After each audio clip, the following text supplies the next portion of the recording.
months ago, on March 4th, Billy Strings played Tony Rice's guitar at the Doc Watson 100th anniversary celebration and announced the Tony Rice Memorial Day Music Festival.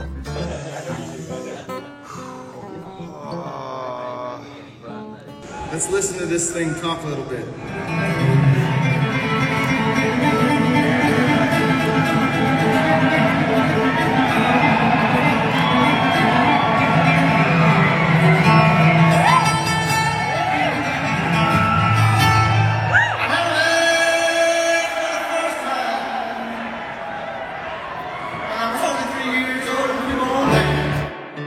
This is a big deal because no one has publicly heard that guitar played since Tony Rice's last public performance in 2013, and this is a guitar that needs to be heard. When Tony passed, there were rumors flying around that the guitar had been sold to a Japanese buyer or given to a museum, the family was hiding the guitar from Tony's brother Wyatt, or David Greer had bought the guitar. Absolutely wild things were being talked about in the community, and when Billy played the guitar, guess what? The stories got crazier. Billy bought the guitar, the Rice family gave the guitar to Billy. Billy Strings paid to play the guitar for the Doc Watson show, and none of it is true. None of these stories are the real story because a month ago, I got an email.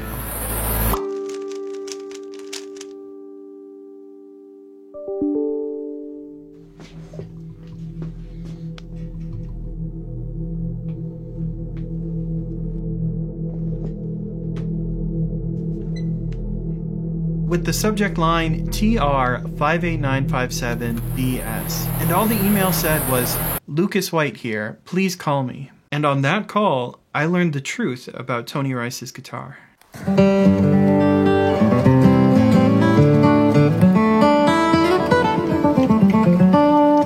Clarence White. Unlimited power.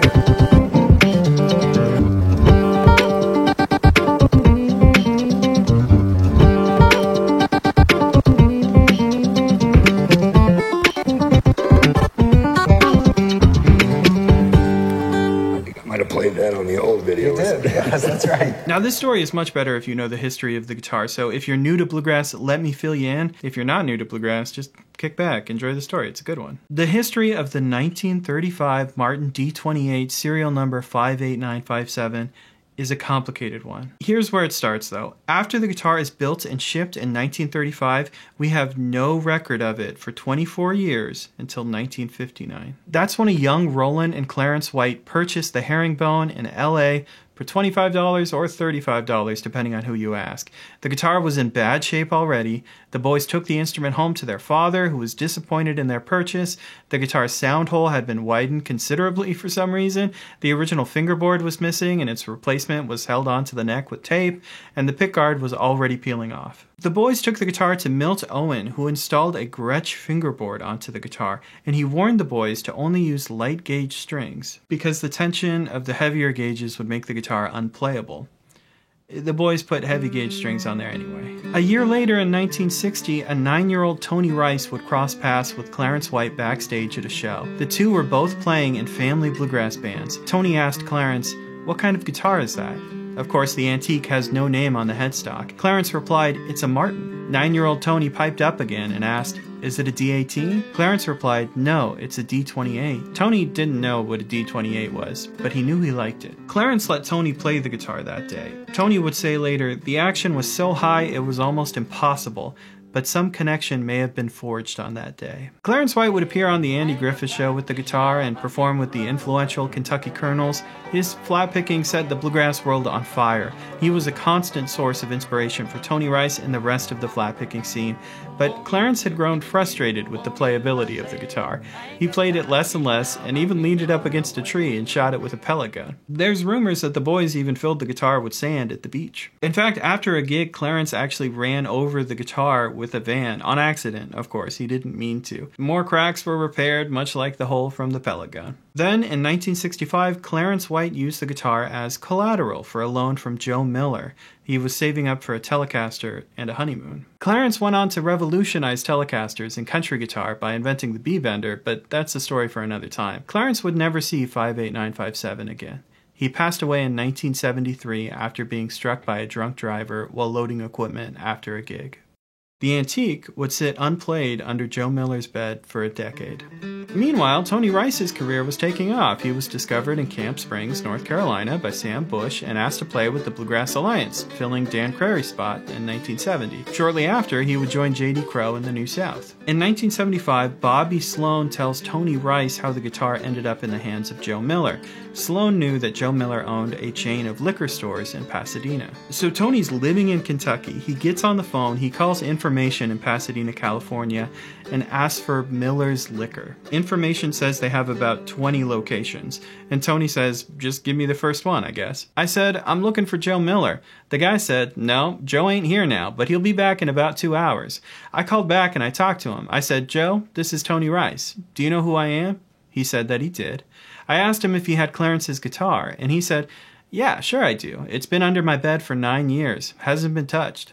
I said, would you consider getting rid of it? He said, yeah. To you, I would. Joe Miller takes the guitar to be appraised. The appraiser says the guitar isn't worth much. So Joe Miller calls Tony and says that he'd take $500 or $600. Tony splits the difference and gives Joe $550, then hops on a plane to get the guitar. The day he picks it up, David Grisman is recording for James Taylor's Gorilla album, so Tony goes and hangs out at the studio and supposedly plays on the record, but no one knows what tracks, and his name is not in the liner notes. After that, Tony Rice played that guitar somewhere on every record. It has been on so many influential bluegrass recordings, and it's had a lot of repairs done to it too, in fact, too many to list. But one repair is worth talking about. In 1993, Tony Rice and his wife Pam lived in Crystal River, Florida, when a tropical storm hit. In the middle of the night, they were shuffled from their home by emergency responders, and Tony's guitar stayed behind.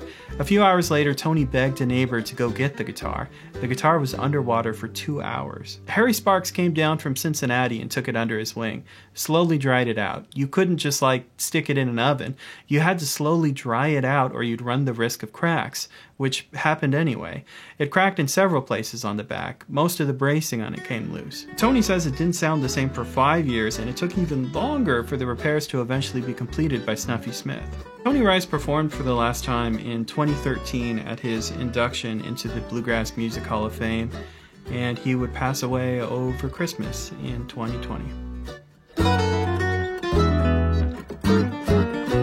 3 years later, I call Lucas White on the phone, and he tells me that he's the one that helped orchestrate the opportunity that Billy Strings had to play the guitar, and Lucas agreed to an interview. For the people that have never seen you before, who don't know who Lucas White is, who are you? What's your connection to the family? Tell me real quick. Well, my name is Lucas White. I come from Texas.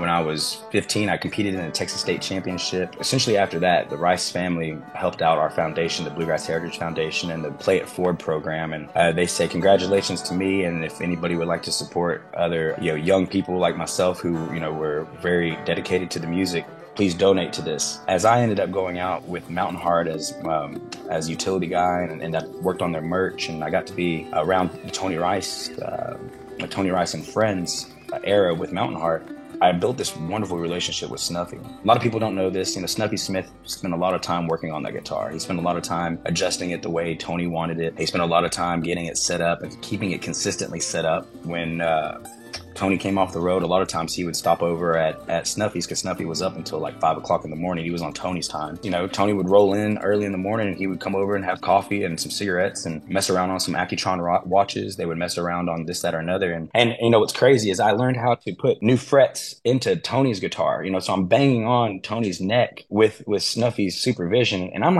14 or 15 years old, man, and man, if my grandfather would have never let that happen if he had known that was going on. I'll tell you that right now. That would have never happened.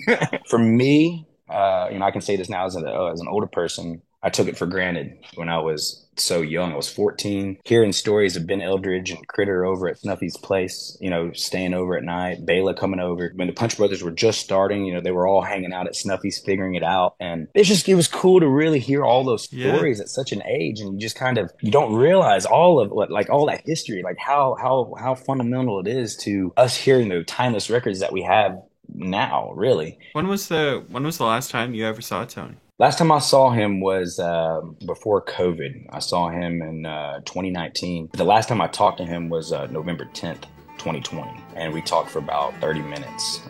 Pre-vaccine for everybody. It was smack dab middle of COVID. It was just a lot of volatility. So I mean, he was just calling to check in on me and my family, and it was a phone call of love, man. And nothing really had anything to do with music. It was more about, how are you doing? Are you living okay? Is your soul okay? Because he knew I was going through a hard time, watching my family. He was legitimately concerned about me and my family's well-being. We were all planning on getting together right at the New Year's, but then all of that happened on Christmas. I was supposed to be in North Carolina with my family after Pam and India and Wyatt lost Tony. I think it was great that we were all kind of healing together in a way. We all kind of have come from like the same mindset of loving our people around us. And of course, the first Memorial Festival is coming up too, so there's going to be a lot of synergy built off of that. And that's where this all kind of started. With the Billy thing. Tell me about that. Tell me about how Billy got to play Tony's guitar. Of course, Pam and India reaching out to me, just checking in on me and this, that, or another. And so one of the things she asked was, how could we, get sponsors and stuff for this festival? And they saw where Billy was coming to town, and Pam asked me if I knew Billy, and I said, no, I know Jared though. Jared and I went to MTSU together. I call Jared and I say, hey, I just got off the phone with Pam and India, and they were like an opportunity to meet Billy and Billy's dad. Really, the catch would be is us talking about the festival and see if there's any synergy for this coming up festival or down the road. It's kind of going back and forth of, was Billy going to actually play it live? At first, I had to be the bad guy in a way of being like, we want to bring you the guitar, but Pam and the family's not really sure if it's appropriate for it to be played live, especially on the Doc Watson weekend. But, they met for about an hour and a half backstage, and those two just, I don't know. I mean, it was like watching like an old couple, get together. I mean, it's like Billy and her just really clicked. Billy had all these different questions for her, and it was great because, I'll say for me, I dig. I dig when I play. I think so does Billy as well. And a lot of people, want to go in there and start matching it like a bluegrass, B chord mash, let's get into it. That guitar is not that way. And you don't even have to mash. It's so naturally loud. It was cool to see Billy like just compare all of that real quick and get that feel. As soon as he had about an hour to just practice with it and hang with it, Pam made the comment. She goes, I think that guitar likes you. And we all kind of knew. It was like, something, she's about to say something. And she says, well, I think it would be great if you got to play it live. And of course, Billy, Billy was like, oh my gosh, Pam, if you think that'd be great, thank you. And he just was so gracious to her. But then she made the request. She was like, I'd like for you to, sometime in that performance to mention the festival, the Tony Rice Memorial Festival happening May 26th and 27th. From my understanding, Cody Johnson says the festival is already sold out. No, there's no more getting in there. Billy did a great thing to help out with the inaugural event for Tony. And that's really what this is all about. This is all about, this isn't about me. This isn't really about Billy. This really isn't about the family. It's really about Tony's legacy. And that's crazy, man. That's a wonderful story, though. I'm so glad that Billy got to play it too. I'm glad that people got to hear it again. I think it's important. Yeah, there were some crazy rumors. There were some rumors that it had been sold to a Japanese collector. There were some rumors that it had been sold to somebody and promised to David Greer. That didn't come from David Greer. That came from somebody else. But I just thought that was a really strange rumor to have. Out there floating around. Well, I guess David Greer loves Clarence. I get why someone would say that, but it's made up. Yeah. It's funny, how it all came in, and some of these rumors were coming from people that you and I, that they believed it, people that you and I seem prominent. And so I think it was great to let the fan base know that the guitar is safe and well with the family. The guitar is going to have a long lasting history here in America and within that family. So whatever they choose to do with it, I think, we all just as a fan base have to rally behind that and just make sure it's loved on. Well, tell me again all the details of the festival, man, for the people at home. Yeah, May 26th, May 27th, Camp Springs, Bluegrass Park in Elon, North Carolina. This is the first inaugural event. It's only a 2-day festival this time. It looks to be growing to like a 3-day festival for the next year. Learn more about it. And if there are any sponsors for next year who, want to be a part of this growth and this synergy, please reach out to me or the family. We'll get you tied in.